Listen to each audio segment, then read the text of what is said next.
ఇవాళ నీ అన్నదమ్ముల్ని దోషిపెడుతున్నావే రాష్ట్రాన్ని మేము అడిగినావా? నీ వాటా ఏమన్నావా? నువ్వు చేసే పాపం పనులు మేము భాగం అడిగినవా? ఇన్ని పాపాలు చేసినా ఈ దుర్మార్గు ఇన్ని జనం పడి తిడుతున్నా కానీ సిగ్గు లేకోకుండా నా బిడ్డ లేకపోతే నేను రానని చెప్తున్నానన్న. ఎవరు కావాలన్నా? రైట్.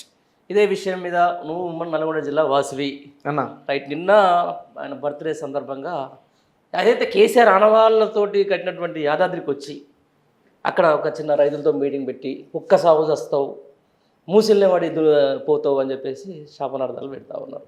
దీన్ని ఎట్లా చూస్తున్నావు మరి?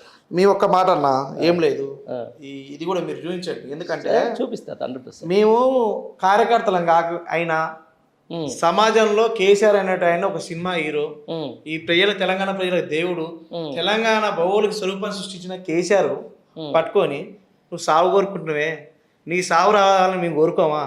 మాకు 60 లక్షల మంది ఉన్నారు, రేపటి నుంచి మేము పూజలు చేయమా?